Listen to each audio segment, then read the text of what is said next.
Right, welcome to this week's weekly challenges in Gran Turismo 7. So, this is November week 5 and we have 5 events to complete to win 3 brand new prizes, which consists of 2 6-hour roulette tickets, 1 for a car and 1 for parts. And we can also win a credit ticket for 150,000 credits. So, prizes this week on to Shabby. So let's see what we have to do to win said prizes. So starting off with the first event, we have a Sunday Cup around Lago Magrigo. So for the Sunday Cup, it is a 2-lap event. You start off in 8th position. The only restriction to this event is that it has to be a road car. Now the thing is, we have 2 ways of playing this event. Either you can cheese it and jump into the most powerful car you own, because would there be no performance points limit, you can really just jump into whatever is the fastest vehicle you have. I mean, for example, you can use a Dodge SRT Tomahawk S around this event if you want to, but for me, I decided I wanted to jump into something a bit more closely matched to the vehicles I'm racing against. So I jumped into an Auto Bianchi A112 Abarth. Now this vehicle has no engine swap, it's a standard engine fully upgraded, so it's about 111 brake horsepower, and even this was too powerful for the event. The reason I jumped into this, well, there's a suggested performance points rating of 380 performance points. This vehicle is under that performance points suggested amount, and it's still absolutely dominated. I was in first place before the end of the first lap.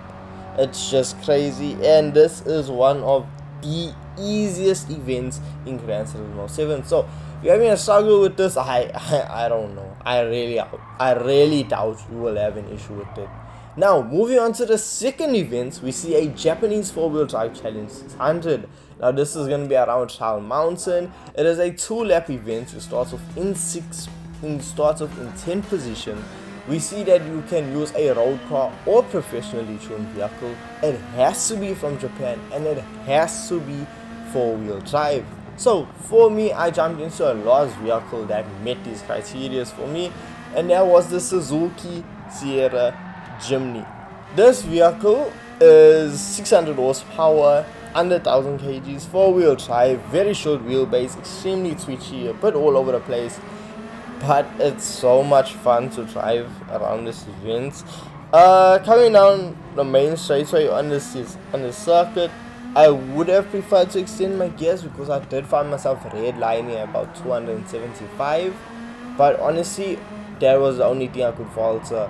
Braking, turning, it had that sense of, okay, are we gonna make it around this circuit? Yes, we might, maybe, I don't know. And that also sent a bit of excitement in the whole experience. It wasn't a mundane event, so I was quite pleased about that. Then we see for the third event, we have a Porsche Cup. Now this event is limited to 650 performance points, and your car has to be a Porsche, obviously. Now for this event, I jumped into my Porsche Cayman. Honestly, one of, if not the best driving Porsches in the game, but this was my go-to vehicle, set perfectly to 649.99 performance points. It's an absolute beast. It just runs away from any vehicle on circuits, and you are just sitting incredibly fast, consistent at times.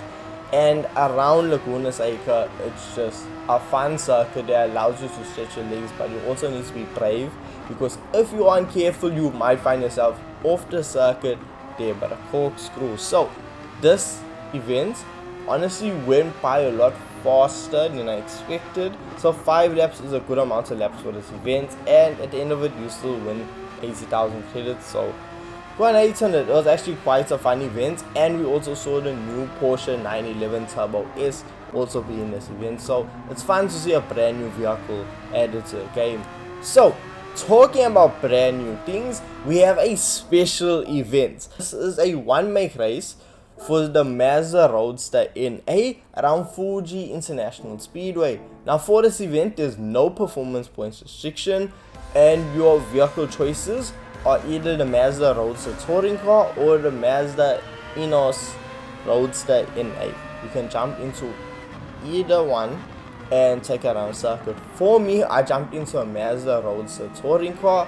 This vehicle just so happened to be engine swapped with the engine from the Mazda 787B, so it was a bit too overpowered for this event compared to the other vehicles. It's a 5-lap event, and genuinely the car was too overpowered. I finished with over a minute between myself and second place.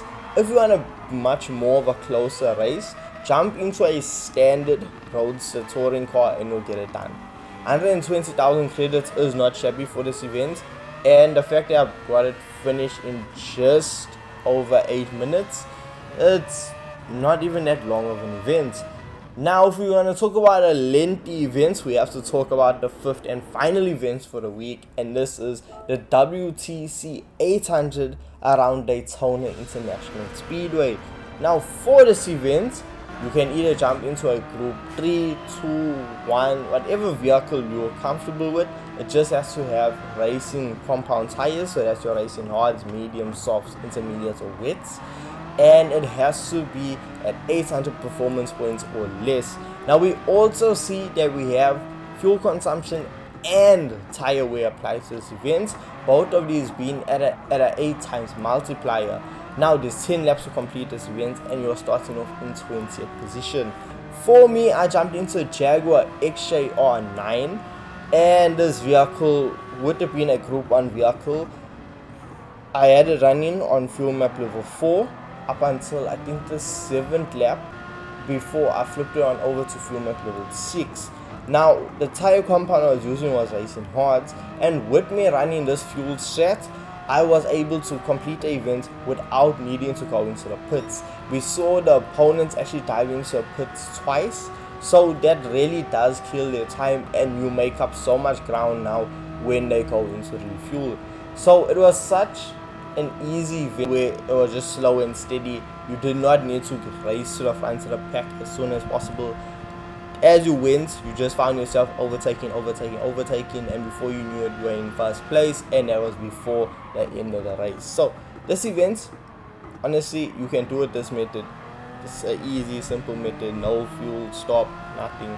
We do see dynamic time in this event. Like, we started off in the day and we end off in the night, which is nice to see.